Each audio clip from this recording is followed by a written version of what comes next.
Boa noite, senhoras e senhores, para quem está chegando aí, para quem vai chegar também. Deixa eu ir já convidando mais pessoas aqui, aproveitar para botar uma musiquinha para vocês aqui também.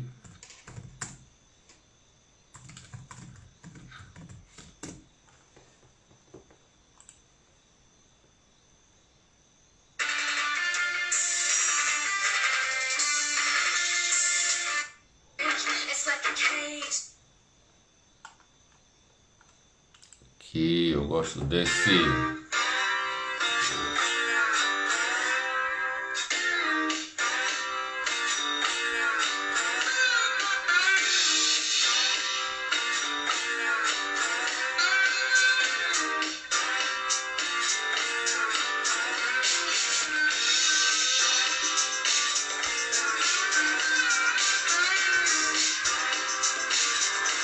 Tô aproveitando para convidar mais pessoas aqui para chegar para o nosso bate-papo com o nosso querido Rubens, que a gente vai falar sobre a hipnose não verbal, o que acontece no nosso corpo quando a gente está no processo da hipnose não verbal, tanto na indução quanto na questão, digamos, na parte terapêutica da hipnose não verbal, que a hipnose não verbal não é só uma indução, como muitas pessoas confundem, acham que a hipnose não verbal é uma indução não verbal.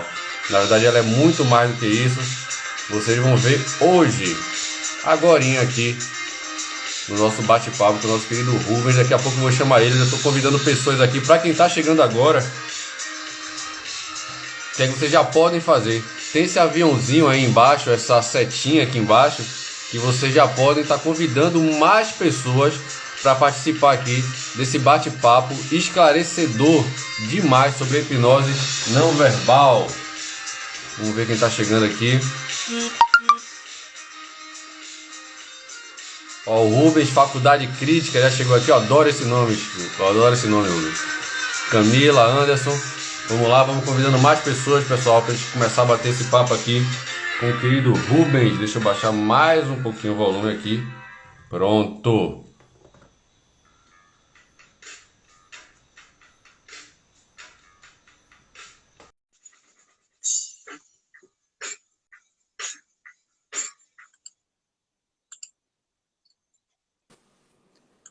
Fala, Alex! Boa noite, meu querido. Tudo bom, meu Boa velho? noite, tudo bom? Como é que tá? Como é que você tá? Tranquilo, tudo ótimo. Maravilha. Tá por onde agora? Olha, agora eu tô em São José do Rio Preto, interior de São Ah, Paulo. maravilha. Maravilha, Próximo aqui maravilha. de Araçatuba, Ribeirão Preto, bem interior. Cidade quente. Não sei se é tão quente igual a Bahia, acho que da Bahia não ganha não. Mas é quente aqui Então, também. cara, a Bahia é quente pra caramba, mas onde eu moro aqui, na Chapada Diamantina, é o contrário, é muito frio. Olha só. É o centro-oeste da Bahia que é muito frio.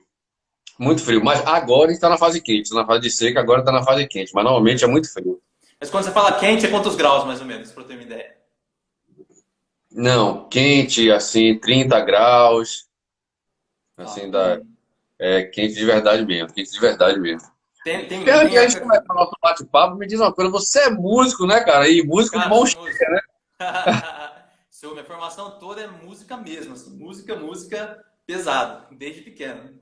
Maravilha, maravilha, maravilha. Então, meu velho, seja bem-vindo aqui ao nosso bate-papo. Esse bate-papo que foi meio que foi uma divulgação meio que de última hora, mas com certeza a gente vai tirar um Sim. ótimo proveito aqui, porque o assunto é muito bom. E até mesmo porque muitas pessoas têm dúvidas com relação à hipnose não verbal, inclusive de aspecto que horas é que se dá a questão terapêutica da hipnose não verbal. É uma coisa que era muito perguntado no curso do Giancarlo Russo, principalmente no primeiro curso que ele deu. As pessoas viam ele colocando as outras pessoas em transe e não entendia assim, aí ficava perguntando, pô, mas que hora que é a terapia? Porque como não tem o Uhum. processo verbal, né, só na amnésia antes, então o pessoal ficava meio confuso.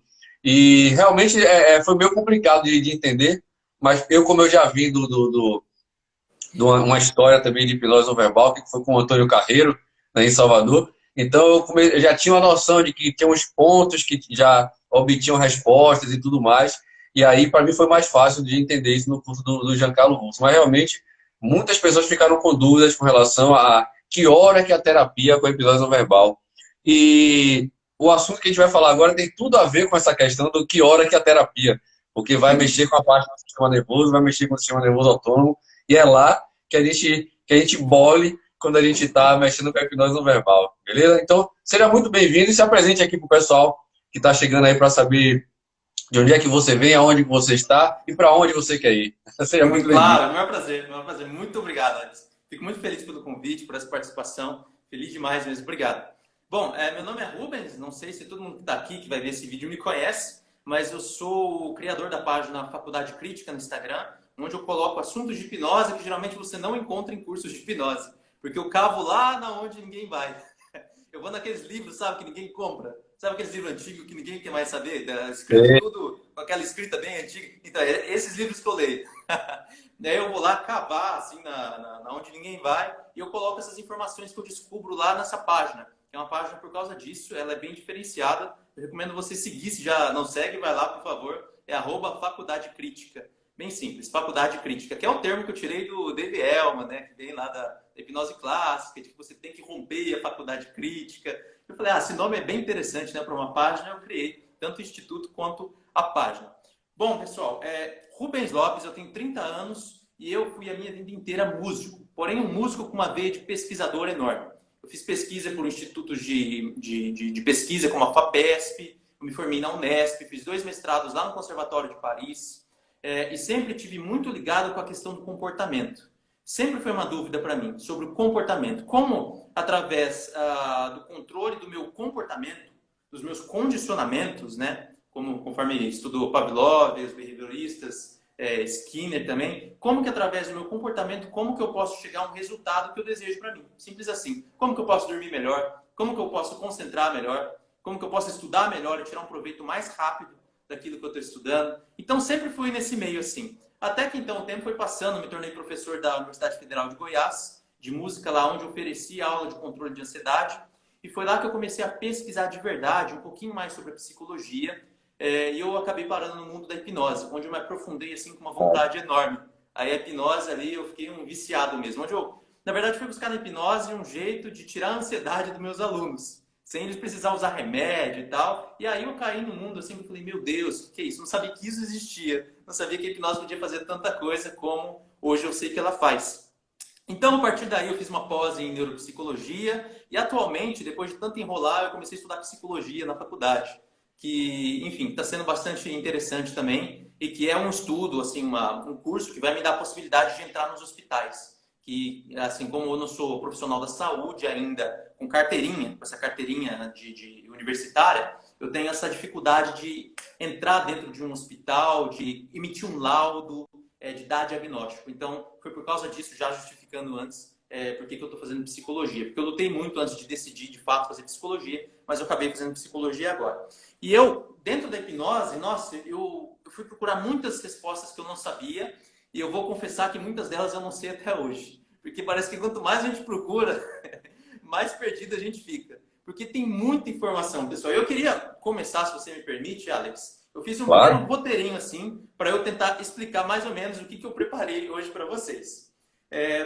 Vamos lá. Primeira coisa, eu tive uma crise há uns tempo atrás. Porque Ô Rubens, antes de você começar, deixa eu só fazer um adendo aqui. Você chegou a falar sobre a sua página no Instagram, mas eu quero reforçar, porque assim, me procuraram, não, eu realmente agora não vou lembrar quem foi, mas me procuraram e falaram assim, cara, você deveria fazer uma live com o Rubens. Vocês sabiam me falar do Rubens? Aí eu fiz, só do nome assim, eu digo, Rubens, não sei quem é. E, cara, eu vou lhe mostrar o Instagram dele para você ver como ele fala da hipnose, várias coisas assim, embasadas e coisas que as pessoas não falam normalmente. Aí quando eu fui ver quem era o Rubens, cara, eu disse, pô, cara, e fiquei impressionado, porque realmente eu não acompanhava a sua página. E aí, depois que ele me deu esse toque, eu fui ver, eu digo, cara, que material maravilhoso, cara. É uma fonte para quem quer se aprofundar na hipnose, na questão teórica e histórica, que é coisa que eu trago no curso, mas não aprofundo, porque é um curso de 2 dias, de 3 dias, a gente sabe que é muito pouco para ensinar tudo sobre hipnose. Então, eu dou até uma pincelada sobre alguns nomes que o próprio Rubens aprofunda um pouco mais quando ele fala no seu Instagram. Então, realmente, indico a todo mundo, né? E parabéns, Rubens. Parabéns de coração. Agora pode continuar. Muito obrigado. Eu também te parabenizo, Alex, porque seu curso é diferenciado. Eu tenho assim, propriedade, eu fui seu aluno do seu curso online, E foi e aluno seu do curso, curso de hipnose online. exato, e seu curso é diferenciado, porque o que acontece? O que me encheu o saco um pouco, para ser bem honesto, é que eu sou aquele cara maluco que fez vários cursos de hipnose. Então eu fiz tipo 40 cursos de hipnose. Tem que parar para contar aqui certinho, mas eu tenho tipo uns 40 cursos de hipnose. A última vez que eu contei deu 28, igual, né? O dinheiro vai embora também, né? Porque, nossa, é legal, aí você vai gastando, vai fazendo curso, mas é muito gostoso o resultado também. Só que começou a me encher o saco que eu tava vendo o mesmo conteúdo em todo o curso que eu fazia. Falei, mas peraí, gente, hipnose é só isso, será? Aí foi então quando eu fiz o curso, como todo mundo, né, que faz o curso do Carreiro e tem assim aquele festival de conteúdo depois, que ele passa um monte de bibliografia antiga, mas bibliografia pesadíssima. Foi lá que eu conheci Carl Weissman, foi lá que eu conheci Galina Solovey e vários outros que eu nunca tinha ouvido falar na minha vida. Então isso me abriu a visão para eu pensar, para eu descobrir que, nossa, hipnose na verdade não é só essa coisa de vamos colar a mão, de vamos perder o nome. Tem umas coisas assim muito mais complexas e profundas. E se a gente pega uma só parte da hipnose, a gente passa a vida inteira estudando e pesquisando de maneira séria e científica.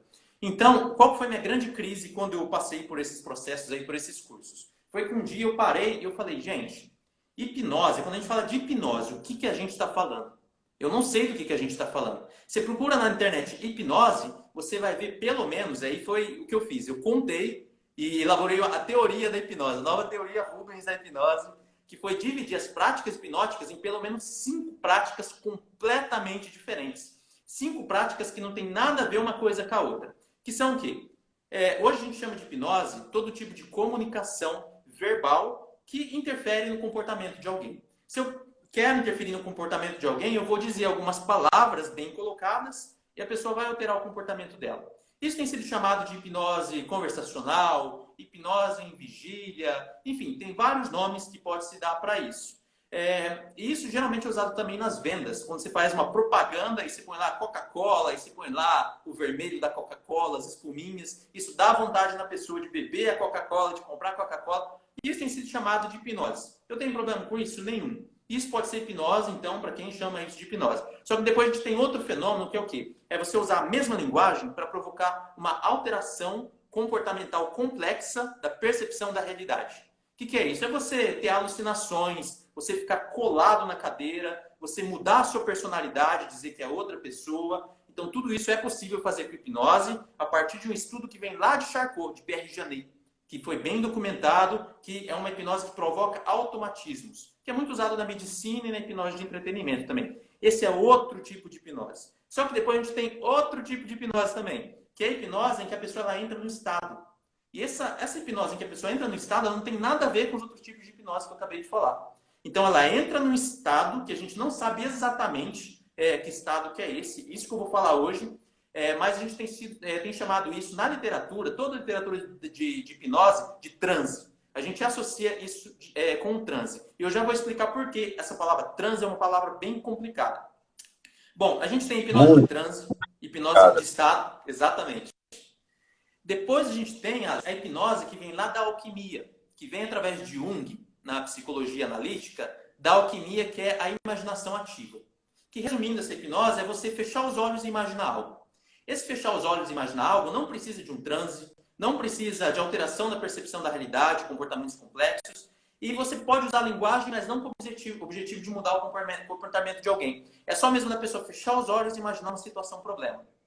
Então, esse é outro tipo de hipnose, que é um quarto tipo. E se a gente for longe ainda, a gente tem um quinto tipo de hipnose, que é o famoso mesmerismo. O mesmerismo ele vai assim, num lado totalmente contrário desses outros tipos, porque ele prega uma comunicação não verbal com a pessoa que está no processo. Então, ela responde com o corpo a certos tipos de fenômenos e ela tem algumas coisas que a gente não vê nos outros tipos de hipnose. E hoje eu preparei um material para vocês para falar sobre hipnose de estado. Uma hipnose em que você cai no estado e você não precisa conversar com a pessoa. E lá dentro desse estado acontecem coisas que podem ser muito terapêuticas.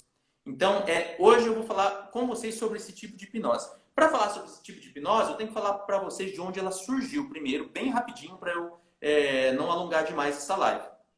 Essa hipnose de estado, a gente tem que ela é uma hipnose muito antiga. Provavelmente ela surgiu lá como um colega meu diz, lá do xamanismo antigo. Provavelmente o Giancarlo trouxe isso para o Brasil nessa história, de que ela veio lá do xamanismo. Porém, vamos falar dessa hipnose em relação aos relatos que a gente tem, o que a gente tem escrito. O que a gente tem escrito, essa hipnose surgiu mais ou menos no século XV e XVI com a hipnose animal, que foi aos estudos lá do padre Kircher e de outros hipnotistas que iam no zoológico e hipnotizavam todos os animais. Então ele ia lá, hipnotizava o leão, tirava foto com o leão, tem a foto lá dele com o leão, depois ele ia lá com o macaco, hipnotizava o macaco. Aliás, o macaco é um dos bichos mais difíceis de se hipnotizar. A gente tem isso relatado nos livros de hipnose. Depois ele ia lá e hipnotizava a cobra, hipnotizava a galinha, que é o bicho mais fácil de hipnotizar, hipnotizava o rato, o elefante, enfim. Era o cara que hipnotizava os bichos. E depois disso foram surgindo várias correntes de hipnotizar as pessoas também, que na verdade já é feito dentro de um processo religioso. Com o padre Gassner, por exemplo, que foi com quem o Mesmer pegou essa prática do magnetismo animal. Enfim, isso foi feito paralelamente, de maneira científica, pesquisando com animais, mas na prática também de maneira bastante empírica, natural, com as pessoas, de maneira terapêutica. Bom, isso foi o surgimento do que a gente tem hoje escrito e relatado da hipnose não verbal, quando a gente fala de um estado. Aqui um pequeno parênteses.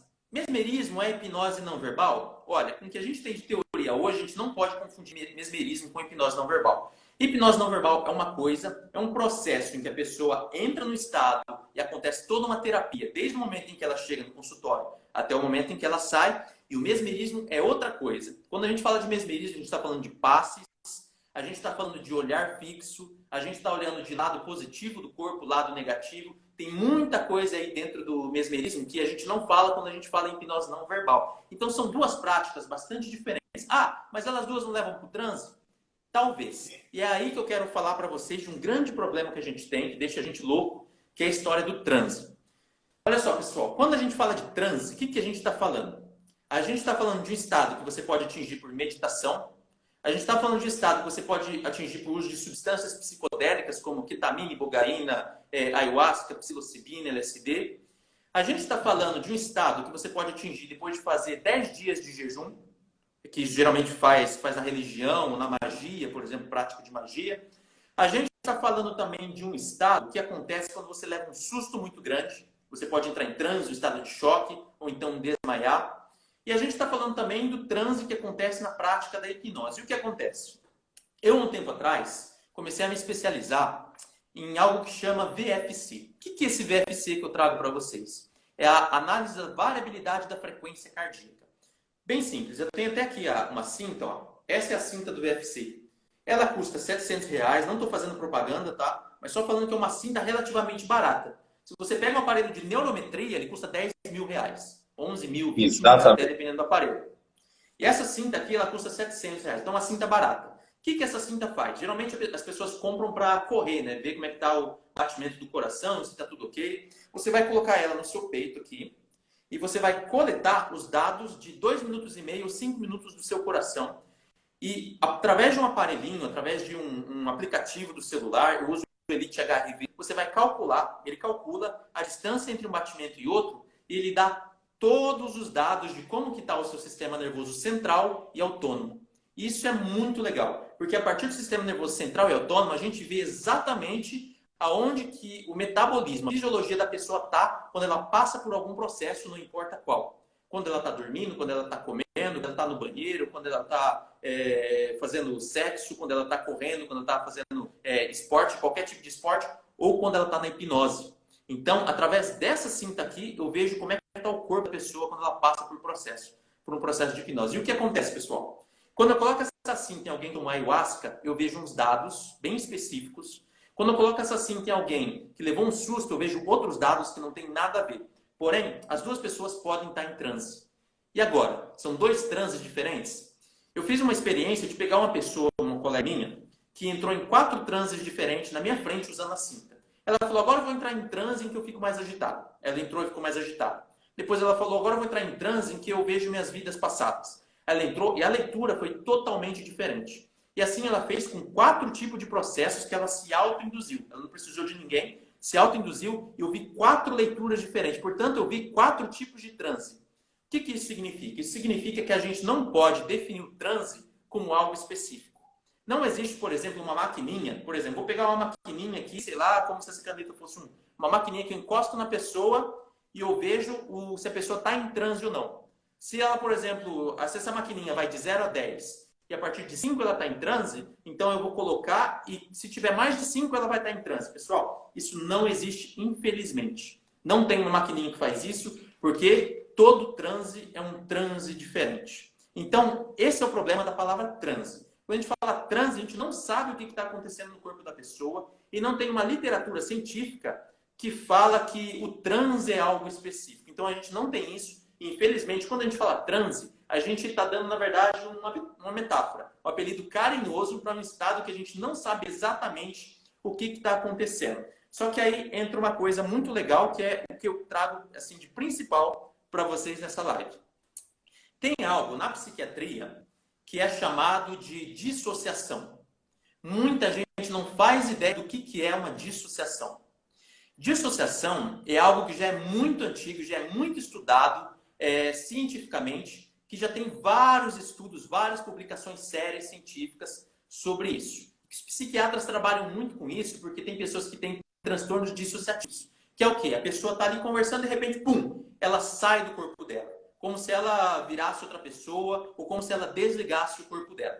Isso seria uma dissociação. Existem vários níveis dissociativos. Então, se você está assistindo televisão e você está preso ali no que está acontecendo, você está tendo uma dissociação leve. Isso é científico, comprovado cientificamente. Isso tem páginas e páginas para a gente ler sobre isso. Tem a sintomatologia da dissociação, tem como medir a dissociação, vários aparelhos medem o que está acontecendo na dissociação. Então, é algo muito sério, científico e algo mais antigo.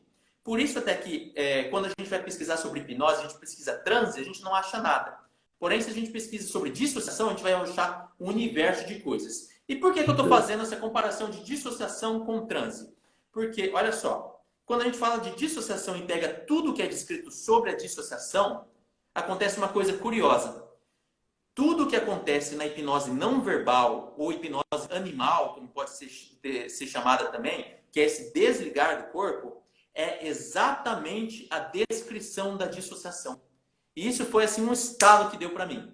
Eu estava lendo, pesquisando sobre dissociação e eu cheguei nessa conclusão vendo a sintomatologia. Mas eu falei, peraí, isso que está falando nesse artigo, eu até recomendo o artigo do Meg Schauer e do Thomas Elber, que é um artigo bem atual, que é o mais atual que a gente tem falando sobre estados dissociativos, tá? E quando eu li toda a descrição da sintomatologia do corpo, sintomatologia dissociativa, aí deu esse estalo, porque eu falei, é exatamente o que acontece na hipnose não verbal, sem tirar nem pôr. Até com muito mais explicações, eu nem fazia ideia que podia acontecer. Que eles já estudaram através de técnicas galvânicas, através de aparelhos que a gente só tem em hospitais, só tem em laboratório de pesquisa. Ele já tem isso. Então eu falei, puxa vida, acho que eu descobri a roda aqui agora. Acho que eu estou descobrindo a roda. Quando eu cheguei a fazer um curso de neurociência aplicada à hipnose, um curso até neurohipnose, bem interessante, e ele fala que a neurociência, quando fala de hipnose, está falando de dissociação, né? Está falando de dissociação quando fala de hipnose. Independente dessa história do transe ou não transe, ela fala que hipnose é a dissociação de algumas partes do corpo, que ele fala que são inibições e ativações, né? E dentro disso que entra a dissociação. Então, assim, se for para o que seria o transe, né, saindo um pouco mais dessa ideia metafórica, seria a dissociação, né? Está em estado de dissociação. Né? Perfeito, ótimo. E um dos primeiros que, na verdade, trouxe isso para a gente foi Ivan Pavlov, o russo, que foi um bom hipnotista também. Ele entendia muito de hipnose e ele criou esse termo aí, inibição, inibições. Ele via que os animais, os cães, ele tinha inibições, que ele chamou de hipnose animal. Eu tenho até aqui, o livro está em francês, mas esse é o livro do Pavlov, onde ele fala sobre estados dissociativos. Ele tem aqui, que veio o capítulo, vou até ler para vocês.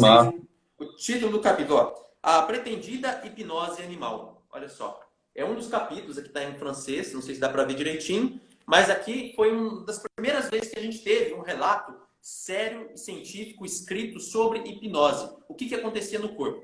Foi através das inibições. Bom, muito tempo passou até a gente cair no que a gente chama hoje de dissociação. E aí, pessoal, eu tenho que explicar uma coisa para vocês, que é para vocês poderem entender sobre dissociação. O que é um estado dissociativo? Vamos lá. Eu falei agora há pouco para vocês que essa cinta aqui, ela mede o sistema nervoso central e autônomo.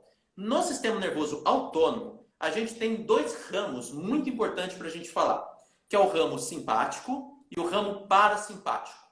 Isso talvez não seja novidade para ninguém, mas talvez muita gente não saiba. Então, eu vou explicar rapidinho para vocês, sem mais delongas.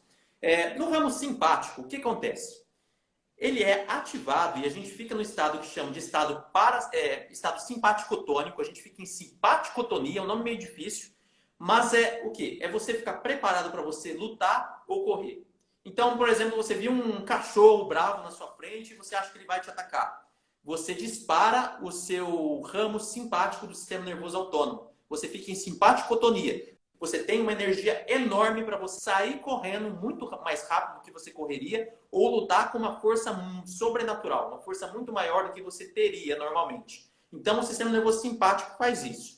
E o sistema nervoso do outro lado, parasimpático, ele deixa você preparado para digerir o alimento, para você relaxar. Tudo bem? É assim geralmente que a gente aprende na literatura. Só que aí tem um porém, que é onde vai entrar a dissociação e onde vai fazer toda a diferença para a gente na hipnose. Que é o quê? Pessoal, quando vocês têm um estado simpático-tônico, quando você vai para o ramo simpático de maneira muito excessiva demais, o que acontece? O seu corpo trava, ele tem uma espécie de efeito rebote do sistema nervoso simpático. Eu sei que pode estar ficando um pouco difícil, mas é o seguinte. Quando você tem um estresse muito grande, você congela, que é o que tem sido chamado de imobilidade tônica, que é a famosa catalepsia para a gente. Então, nossa, você viu um bandido na sua frente, você ficou tão agitado, mas tão agitado, você foi lá no extremo da simpaticotonia e o seu corpo travou. Ele travou. Se você continuar tendo um estresse ainda muito grande, o nosso sistema evolutivo, ele é muito, muito inteligente. A gente pode dizer que a ansiedade é algo que atrapalha a nossa vida, mas na verdade, a ansiedade é um sistema muito evoluído. O medo é um sistema muito avançado evolutivamente. Quando você tem um estado simpático-tônico extremamente forte, está em catalepsia e ele continua, o seu corpo ele dá shutdown, ele desliga. É como se fosse uma chavinha que faz tchum. E você tem o que é conhecido como uma resposta, uma hiperativação vagal. Você tem um desligamento. Que aí você sai do estado simpático e você vai de uma vez com efeito rebote para o parasimpático. Isso a gente pode ver também com a cinta. Quando a gente dá um susto em uma pessoa que já está em um estado hipnótico. Você coloca ela no estado hipnótico, dá um susto nela e você vê que o sistema nervoso autônomo faz tchum. É como se ele desligasse. Como se você puxasse uma alavanca de energia assim, pum. Cara, é muito interessante você falar isso, porque as pessoas, principalmente quando fala de indução de choque, fala que associa diretamente essa ativação simpática com a tal da reação vagal. E não sabe que o que acontece é depois da ativação simpática que ativa a reação vagal. E as pessoas dizem, quando você dá indução de choque, você cria uma ativação vagal. E não é naquela hora que dá ativação vagal. E muitas pessoas até hoje ensinam dessa forma. É legal você falar isso. Isso. Porque é muito importante conhecer na anatomia que o nervo vago, que controla os batimentos cardíacos, ele está relacionado com o sistema nervoso parasimpático e não com o simpático. Claro. E aí tem uma coisa legal, que foi um dos insights que eu tive lendo e estudando sobre dissociação, que é o seguinte. O estado hipnótico, ele é um estado parasimpático-tônico. Tudo que tem a ver com parasimpático tem a ver com hipnose. Quando você vai no extremo do parasimpático, você está falando de hipnose. E não quando você vai para o simpático. Você pode ter um procedimento que te ativa, que te deixa simpático-tônico, o sistema nervoso simpático dispara, né? Porém, a hipnose ela só acontece no que Milton Erickson chamava de convergência muscular, que é quando você desliga os seus músculos. Isso pode ser feito também diretamente pelo parasimpático, que é o que David Elman fazia para chegar no famoso coma hipnótico, o estado de Sdale. Só que aí demora muito mais, tá? E acredito que é muito menos eficaz. Que é você alimentar um relaxamento progressivo, ir alimentando, descendo escadas, e vai contando de 10 até 0 várias vezes, tal, até a pessoa ela entrar nesse estado parasimpático-tônico de convergência muscular da hipnose. Porém, isso é muito mais rápido quando feito através de tambores, quando feito através de susto, quando feito através de procedimentos de tensão, que vai mexer com a amígdala, com o hipotálamo, com o sistema periaquidutal, que vai fazer um desligamento, liberação de cortisol, de noradrenalina, que vai desligar o seu corpo. Então, isso é muito mais rápido quando feito através do ramo simpático, que é o susto. Vai, Eu durmo. vai ativar inibidores da dor também, não é? Tem Como? isso também. Vai ativar Show. inibidores da dor também, junto com isso.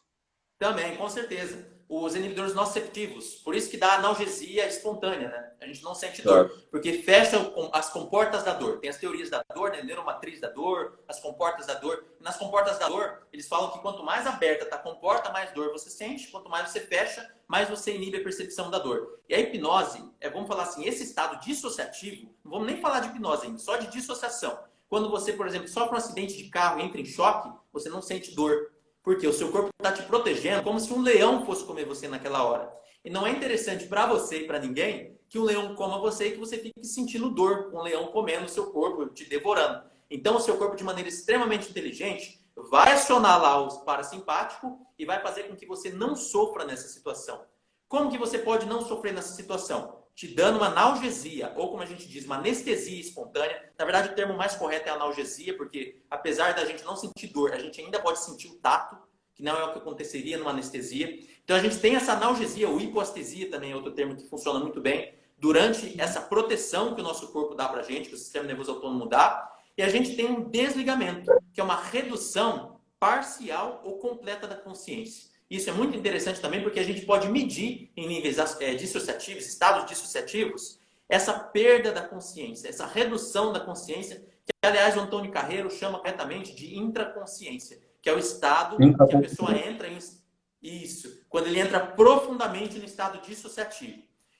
Agora, vamos lá. O que acontece na literatura do estado dissociativo com o corpo da pessoa? Várias coisas podem acontecer. Eu até coloquei uma lista aqui para ler ao vivo agora para vocês, porque vocês vão ver que essa sintomatologia é a mesma do estado hipnótico. E eu acredito que não é coincidência, porque o que eu quero concluir para vocês depois de eu ler isso é que na hipnose, quando a gente fala de transe hipnótico, não transe das substâncias psicodélicas, não transe da meditação, mas especificamente do transe hipnótico e especificamente por susto. Quando você fala durma, que nem Abade Faria fazia lá no século XVIII.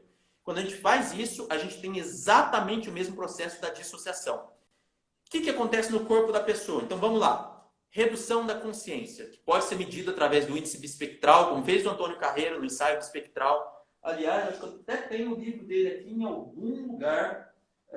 Eu não deixei ele preparado aqui, mas é um livro que acho que chama Janela da Alma, ou coisa assim, do Antônio Carreiro, em que ele relata o ensaio bispectral que ele fez no hospital de Goiânia, de Goiás, onde ele coloca o índice bispectral na pessoa, que é um aparelhinho que mede o nível de anestesia. Tem vídeo tem no YouTube. Perfeito.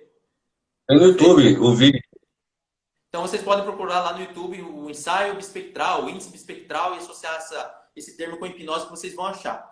E o que acontece? Esse índice bispectral é um aparelhinho que mede o nível de consciência para anestesias como o Propofol. Então, o cara vai receber Propofol na veia para passar por uma cirurgia, e aí eles medem através do índice bispectral se ele está no ponto certo para a cirurgia começar. E se de repente no meio da cirurgia a pessoa for voltando, eles conseguem ver pelo BXP, pelo índice bispectral. E o Antônio Carreiro foi convidado para colocar a pessoa no estado de hipnose com o aparelho ligado na pessoa. E o que ele constatou foi que de 100, que é totalmente consciente, a pessoa desceu para 63, que é um estado profundo de hipnose. Um estado profundo de anestesia também, de analgesia, na verdade. Que é onde pode ser feita qualquer intervenção cirúrgica que a pessoa não vai sentir. Ela não vai sentir no corpo, não vai sentir a nocepção, o estímulo de dor.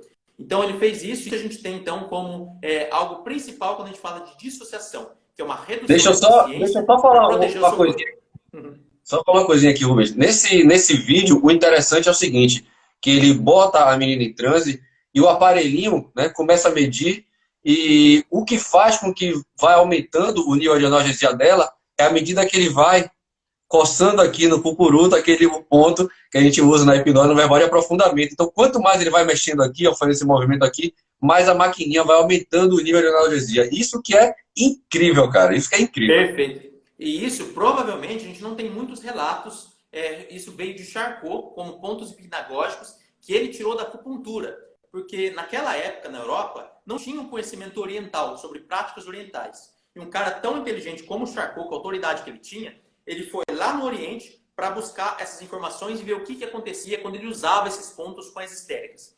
A gente não tem isso muito bem relatado, porém, se vocês procurarem por esse livro aqui, ó, que é o Magnetismo, Hipnotismo, Sugestão, do Paul C. Jagot. Acho que aqui não dá para enxergar muito, vou colocar a capa aqui, que esse livro aqui, ó, deixar registrado. Aqui você Eu tenho esse livro, cara.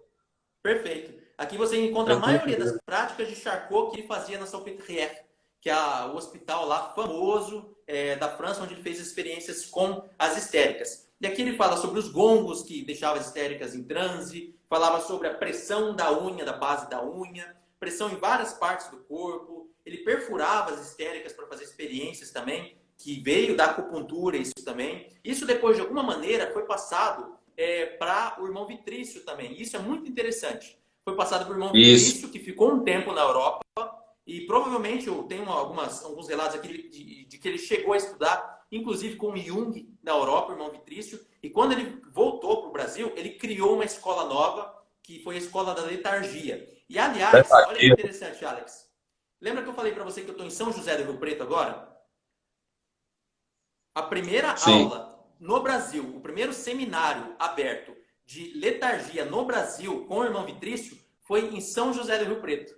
Lá por volta de 1900 e bolinhas, 60 ou 70. Eu preciso ver essa data certinho. Mas foi aqui em São José do Rio Preto. E é curioso porque ninguém faz ideia disso. Se eu for aqui no lugar, provavelmente, onde fizeram essa primeira revolução aí da letargia, que foi durante muito tempo uma prática médica, se eu falar aqui para os médicos, alguém, letargia, Rio Preto, ninguém faz ideia. Isso é uma coisa que sumiu na história. Isso é uma coisa triste. E o nome também que sumiu na história.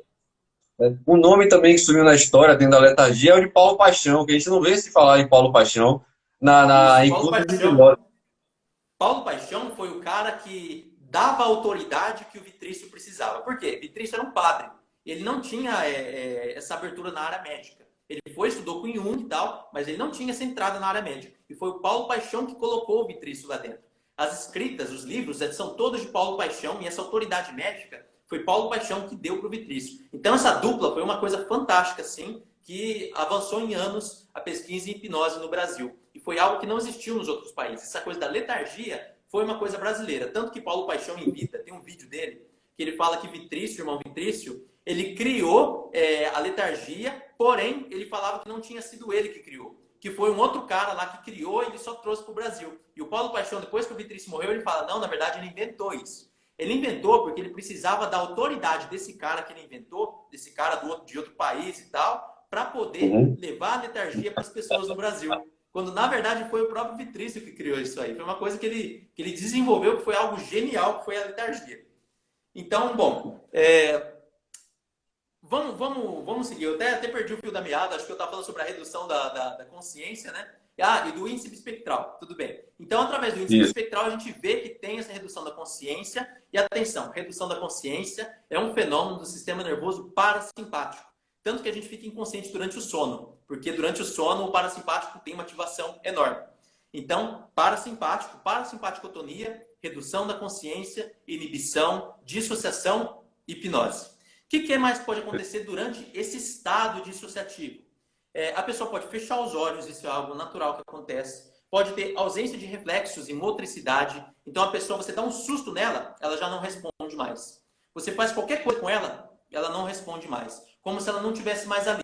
Se ela estivesse dentro dela mesma, uma caixinha fechada lá. Que é o famoso downtime, acho que é downtime que é chamado, né? Uptime é quando você está para fora, alerta. E downtime é quando você está voltado para dentro. Isso. Ela está totalmente em downtime, ela está voltada para dentro, ela não responde mais. Como se ela estivesse em outro planeta ali. O que mais que acontece? Tremor das pálpebras, o famoso Rapid Eyes Movement, que as pálpebras começam a tremer. Aliás, tem estudos atuais comparando o estado REM do sono, com o estado de hipnose profunda. Dizendo que o estado do REM do sono tem um disparo de frequências θ, e esse disparo de frequências θ faz com que as ondas gama, que são as ondas da imaginação, as ondas que a gente não tem muito estudo na literatura ainda, que são as ondas mais místicas, façam com que elas sejam melhor conectadas. Então, isso aconteceria na hipnose profunda e isso também aconteceria durante o sono REM. Tem aquela história, não, mas hipnose não tem nada a ver com sono. Com certeza, não tem nada a ver com os 4 primeiros estágios do sono.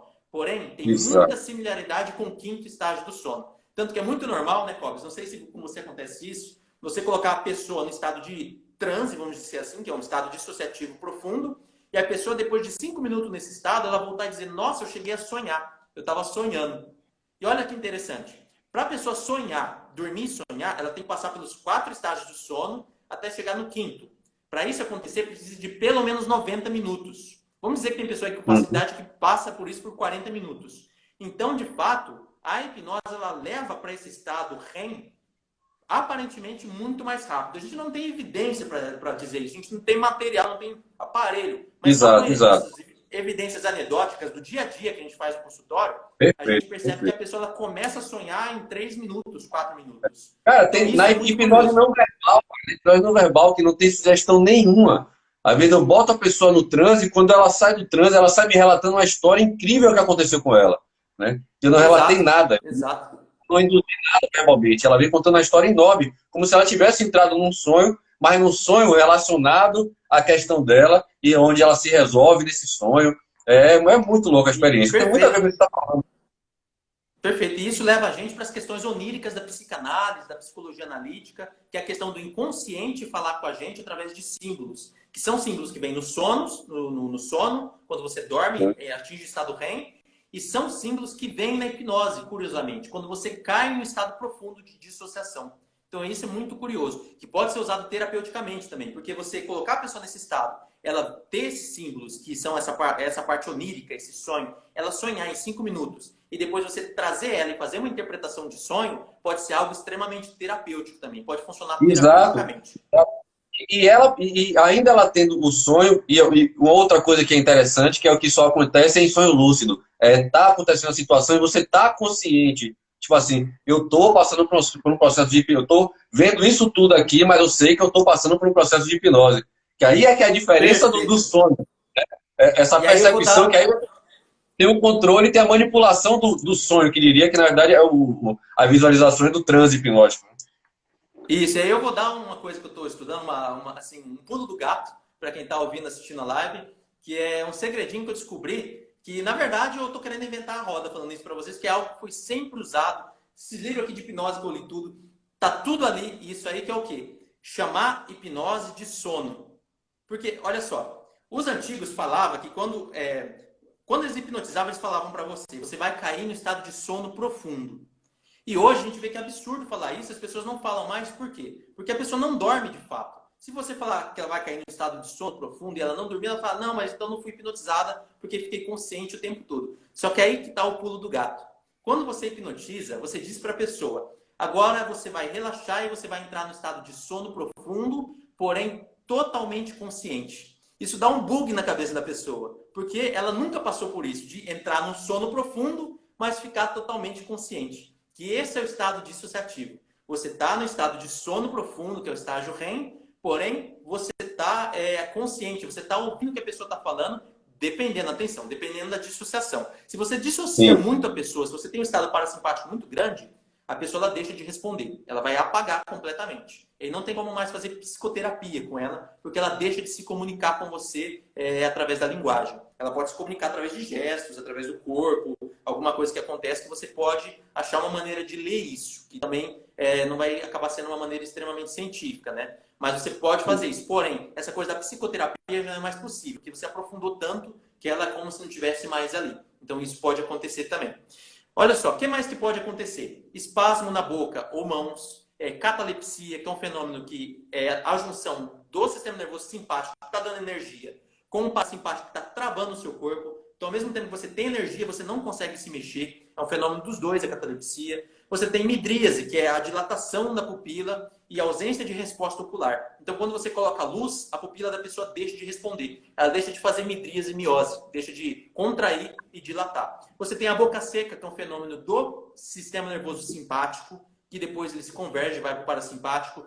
Mas quando você tem o sistema nervoso simpático, a primeira coisa que para é o sistema nervoso digestório. Então você deixa de digerir a comida. Até por isso é perigoso você bater um rango forte lá, comer uma feijoada e fazer hipnose não verbal. Isso é um pouquinho delicado. Porque se seu sistema nervoso digestório para, você pode ter uma congestão. Nunca ouvi falar disso acontecendo, mas teoricamente você pode ter. Aumento da veia jugular, essa veia que ela estufa, que é aquele famoso, nossa, eu levei um susto, parece que o coração veio para a boca. Então aqui enche, aqui fica bem dilatado, que é uma maneira evolutiva do nosso corpo dele manter a circulação sanguínea nos órgãos maiores e na cabeça. Então ele mantém a circulação sanguínea toda aqui para a gente se manter vivo. Enquanto na extremidade do corpo, ele interrompe a circulação sanguínea e faz acontecer a vasoconstrição. Que é o quê? Se você se corta durante esse processo, esse corte vai vazar muito menos sangue, você tem uma perda muito menor de sangue e, ao mesmo tempo, a cicatrização pode acontecer muito mais rápida, por causa dessa vasoconstrição. Depois, o que mais que a gente tem? Temperatura alta no centro do corpo, por causa dessa circulação, e fria na extremidade. Se você segura a mão da pessoa, parece que ela morreu, ela fica muito fria e branca. O rosto também pode ficar pálido também. Tem suor excessivo, placas vermelhas no corpo por causa da distribuição do sangue, analgesia espontânea, para você não passar pelo sofrimento, olhos virados e esclera à mostra. Então a pessoa ela fica que nem em filme de terror, né? Ela puxa o olho para cima e o olho fica assim, né? Fica branco. Parece que a pessoa ela está sendo possuída ali por alguma entidade, né? Isso a gente vê muito em filme de terror, Exorcista, por exemplo. Isso acaba assustando um pouco as pessoas às vezes. Mas porque a relação é bem direta, se a gente voltar lá aos povos primitivos, a relação é bem direta do transe e com as possessões demoníacas, a questão da sintomatologia. Tem muita relação. Isso é essa conversa que dá muito pano para manga, mas vamos lá. Com certeza. O padre Gassner era um grande exorcista, que era o cara em quem Mesmer se identificou e se espelhou para criar as teorias do fluido universal e do magnetismo animal. Então ele se espelhou no exorcista para poder criar o magnetismo e depois Braid pegou isso e transformou no hipnotismo. Então o hipnotismo tem uma ligação direta com as práticas de exorcismo. O que mais? Olhos virados, olhos fixos, que a gente vai achar na literatura científica como fixed gaze, que a gente pode traduzir, sei lá, como olhar engasado, ou algo do tipo. Não tem uma tradução exata para isso. Estrabismo, que é a pessoa ficar com o olho convergido assim para o meio, né? Vesgo. Forte hiperestesia. Então, James Gray falava isso, que a audição ela aumentava, eu não lembro o número certinho, mas ele falava que aumentava algo em torno de 8 vezes ou 18 vezes, não me lembro. Então, quando você entra nesse estado, a audição ela fica muito mais apurada. Eu acredito que é porque, com a audição mais apurada, a gente consegue perceber melhor para onde a gente pode fugir, caso a gente tenha essa oportunidade. Então, vamos dizer que o leão atacou você.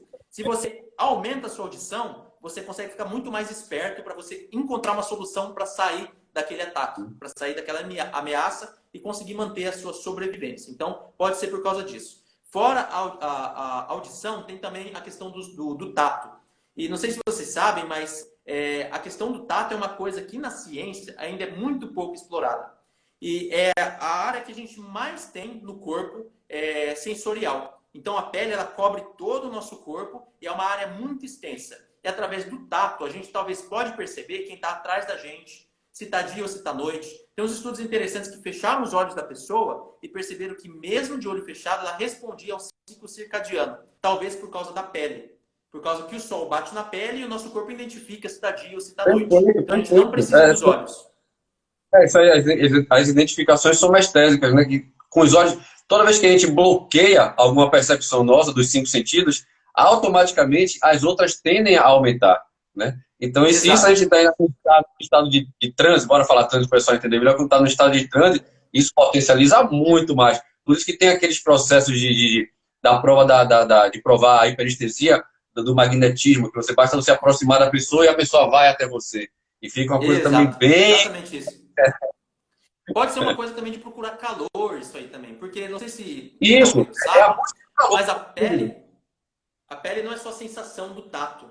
A pele tem a sensação da pressão, da temperatura e da dor. E tudo isso são sentidos, porque no total são 9, né? São 9 se a gente juntar dor, temperatura, propriocepção e tem mais uma que agora não acho que dor, já falei. E equilíbrio. Equilíbrio também está dentro, não são só 5 sentidos, mas são 9 no total, que o Kendall acho que faz essa teoria, que é bastante atual. Isso. Então, a pele ela é uma coisa muito rica nossa. A gente tem muita coisa que a gente pode sentir através da pele e tem muita coisa inexplorada. Quando a gente fala de mesmerismo, nossa, tem muito estudo aí, dá para fazer, mas que não é feito. Pelo tabu, pela falta de incentivo em pesquisa, e mais um monte de coisa que a gente nem precisa entrar.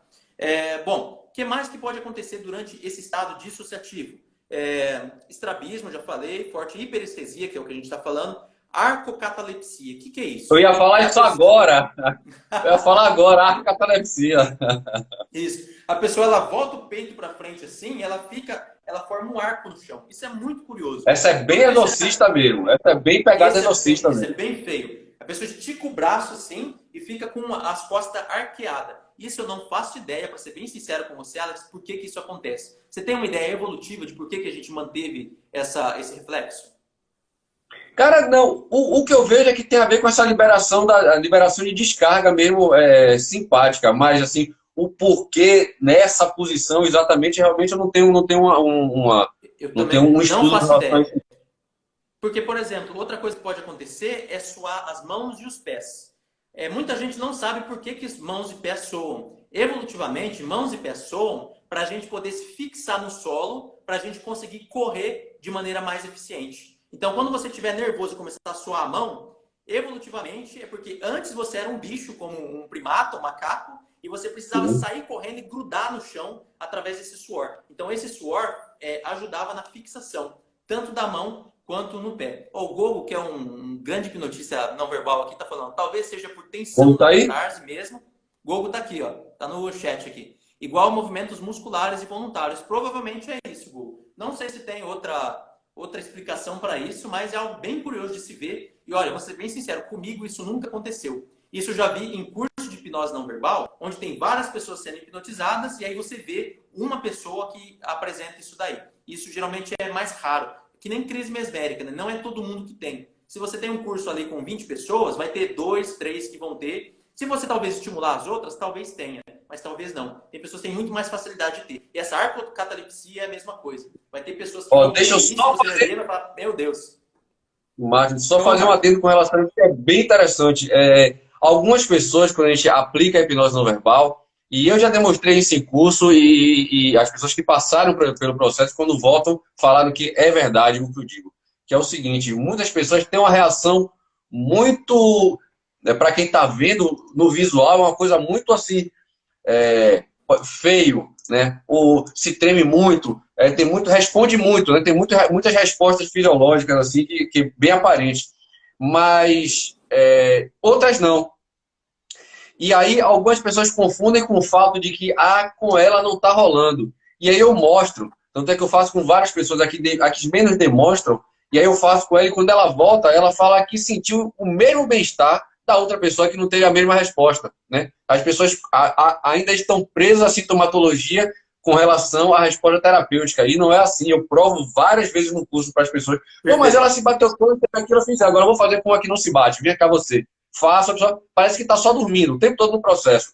Toco nos pontos e faço aquilo tudo, está lá só dormindo. Quando volta, nossa, maravilhoso, me senti muito bem, me senti mais leve. Então, assim, só para deixar esse detalhe para o pessoal ficar sabendo aí. Cara, sabe o que eu estou fazendo ultimamente para provar assim também? Sair da parte um pouco do visual e entrar na parte do sistema nervoso autônomo. Como? Usando a cinta que eu falei. Então eu coloco a cinta, eu faço o seguinte, isso eu aprendi com meu professor de variabilidade, que é um grande fisioterapeuta, que é o quê? Eu coloco a cinta na pessoa, vamos dizer aí 10 minutos ou 30 minutos antes, pouco importa, e pego 5 minutos de leitura da pessoa. O certo, na verdade, é pegar 10 minutos e depois só ler os 5 minutos finais, né? Mas eu pego aí 5 minutos, já está de bom tamanho, e vejo como que a pessoa está. Dentro dessa leitura, tem o domínio de tempo e o domínio de frequência.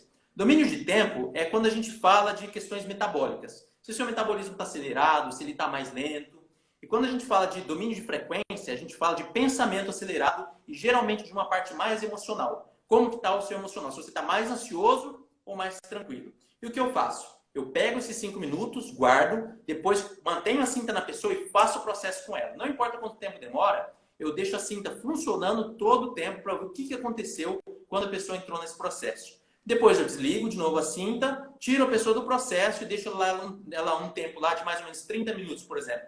Depois de 30 minutos eu coloco a cinta de novo, ligo ela e colho os dados. E, cara, é impressionante a diferença do metabolismo e do pensamento, tanto do domínio de tempo quanto de frequência da pessoa, dos 30 minutos antes do processo, comparado com os 30 minutos depois. É como se fosse outra pessoa. Se a pessoa estava ansiosa antes, depois do processo ela está muito tranquila. O metabolismo dela desacelera, a questão do pensamento acelerado, a gente vê através de alguns dados bem específicos que reduzem muito. Então, isso a gente pode dizer, apesar de não ser um estudo científico, porque tem muitas outras variáveis que a gente tem que fazer no ambiente controlado, a gente tem que preencher todo um protocolo de ética.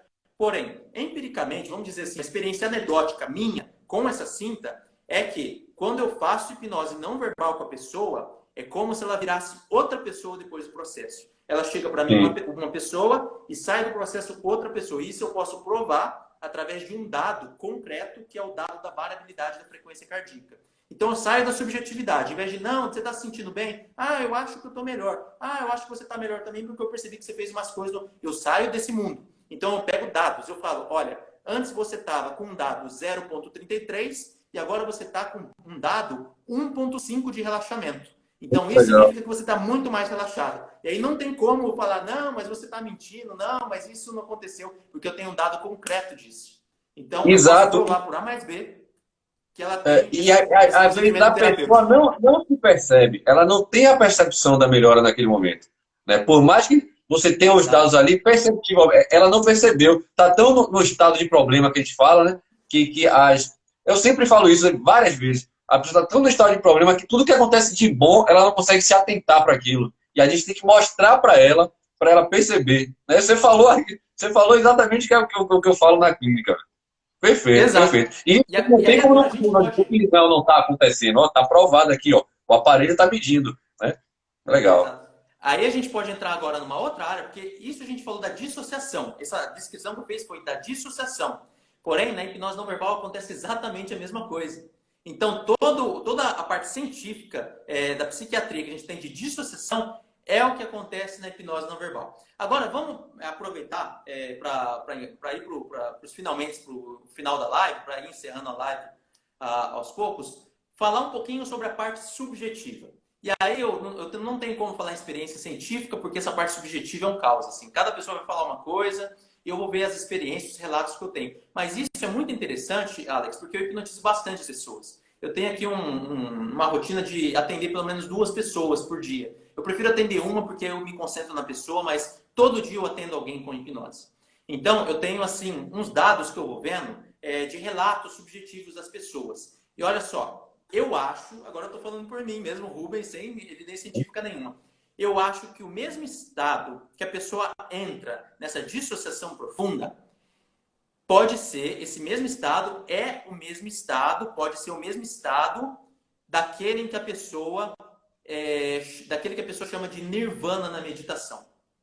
Eu não tenho certeza se é o mesmo, mas quando a pessoa medita profundamente e diz, nossa, entrei no nirvana, no estado assim maravilhoso, onde tem a dissolução do ego, onde tem alteração da rede modo padrão do cérebro, que é uma conversa para outra live isso também, mas a pessoa ela entra num estado assim maravilhoso em que ela se sente extremamente bem e ela não quer voltar mais.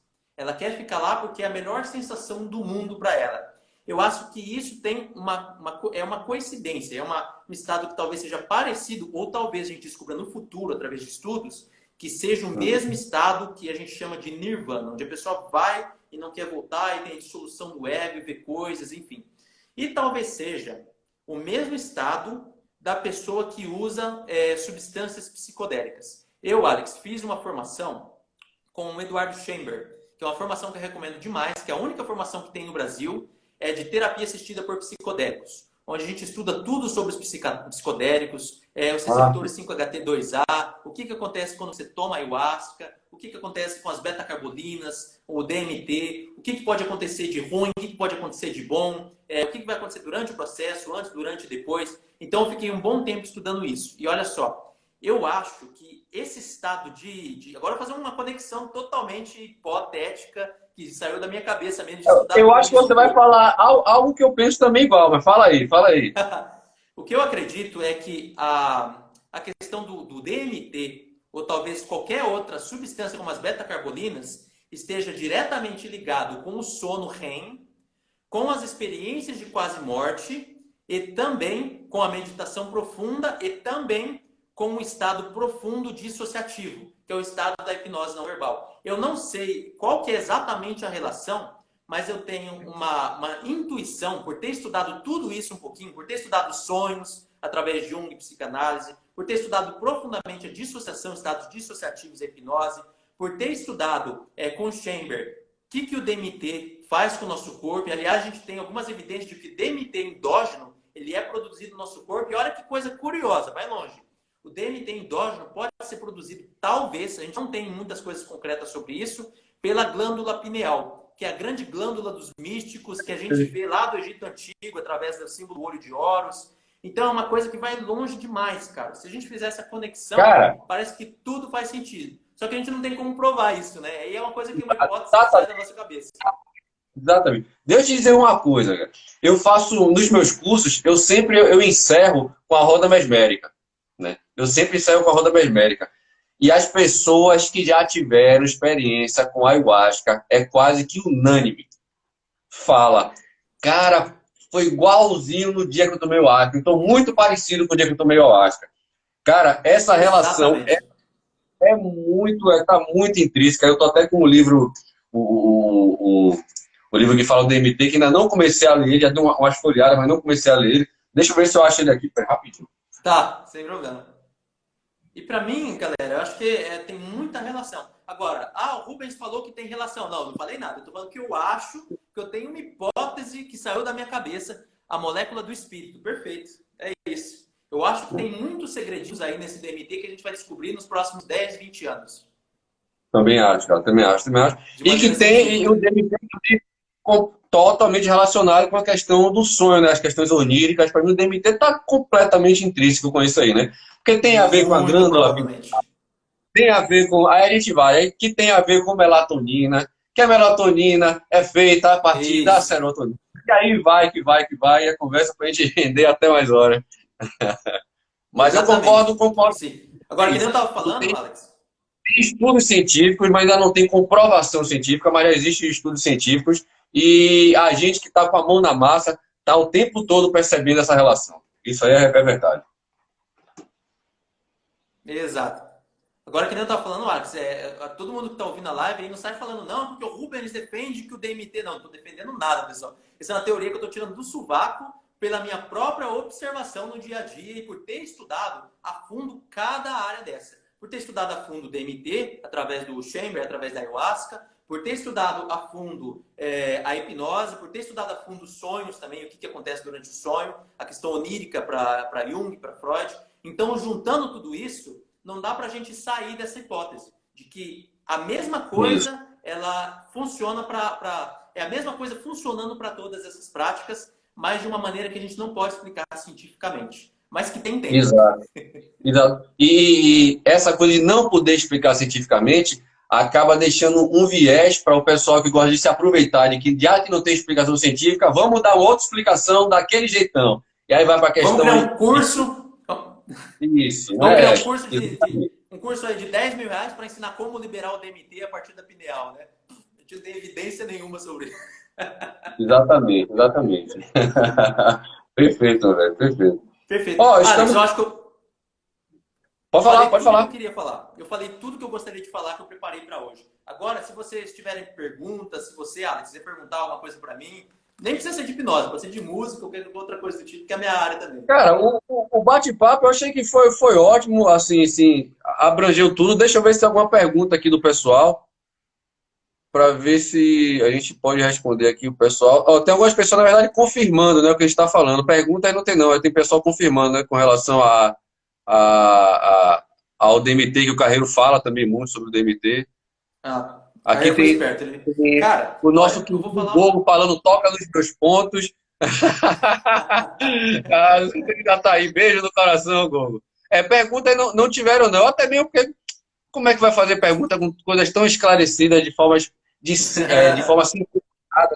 É isso que eu acho um barato, cara, explicar, porque se explicar neurociência, explicar processos automatizados, falar de sistema nervoso, dizer que é algo simples para de se entender, quem estiver dizendo isso é mentira. A gente pode dar essas explicações a nível funcional e tudo mais, porque se a nível mais profundo, cara, se a gente começar a falar de sinapse neural e a quantidade de sinapse que envolve em cada processozinho desse aqui, a gente vê que o bagulho não é simples, não. É muito complicado de explicar. Se a gente continuar falando e longe, A gente vai parar lá na física mesmo, mas física quântica pesada.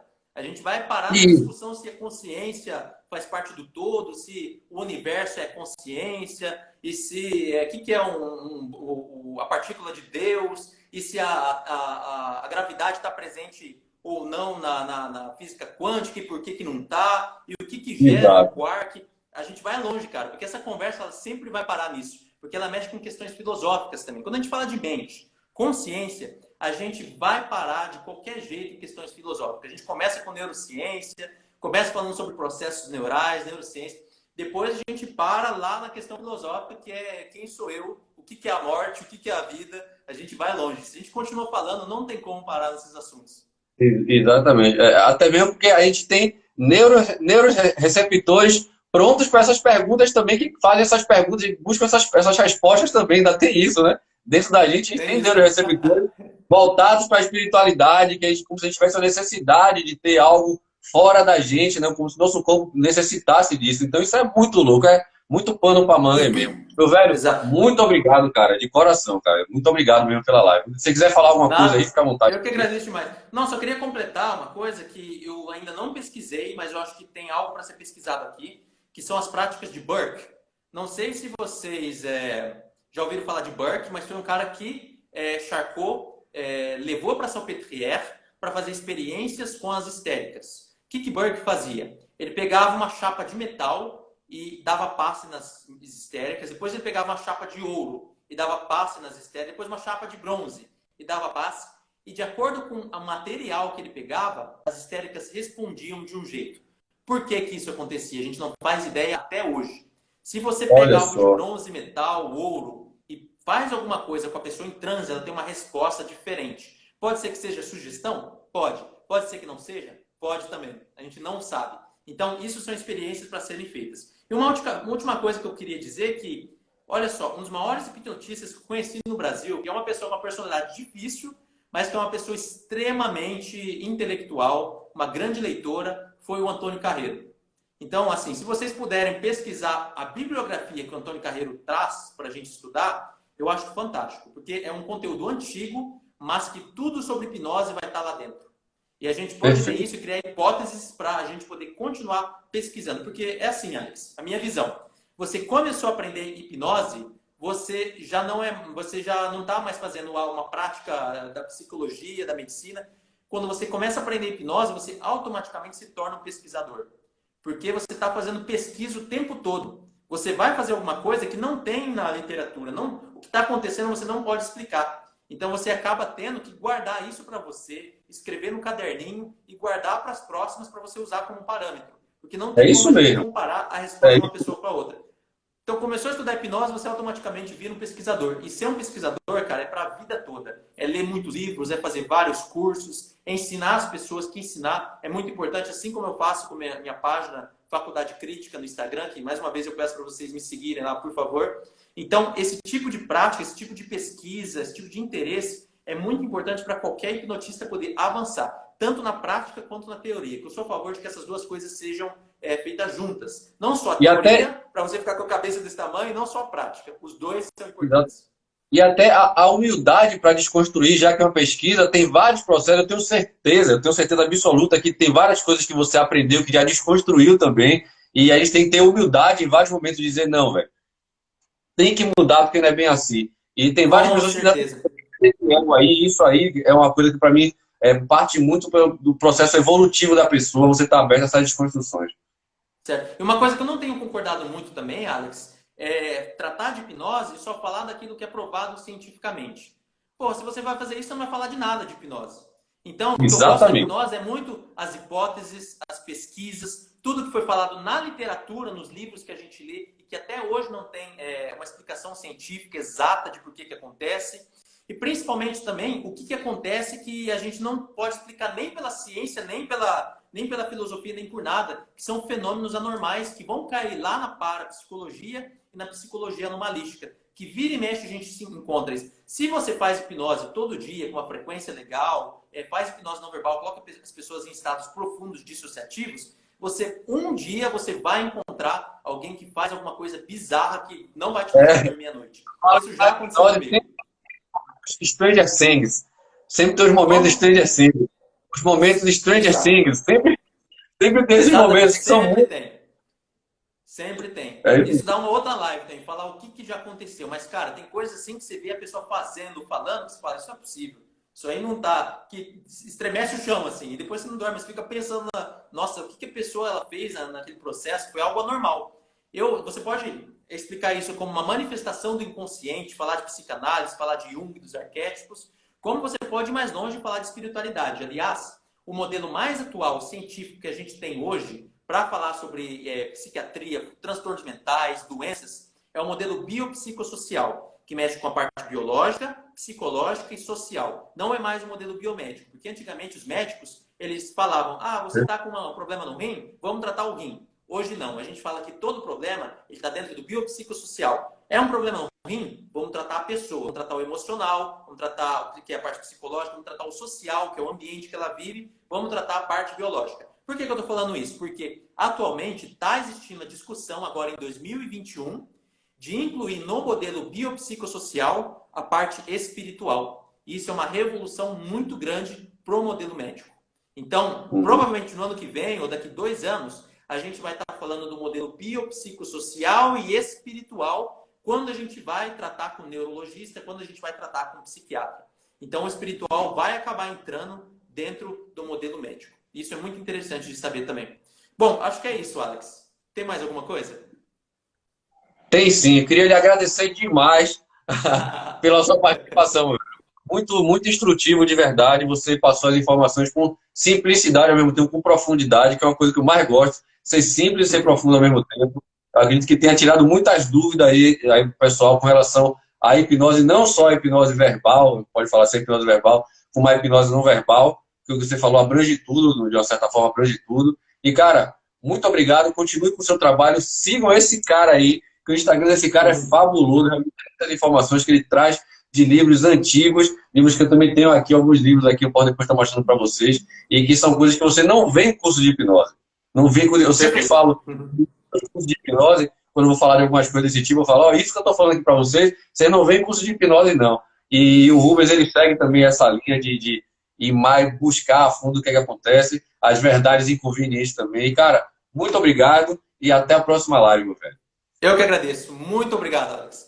Excelente E noite para obrigado você. a Tchau, todos. tchau. Até mais, Obrigado. pessoal. Até mais.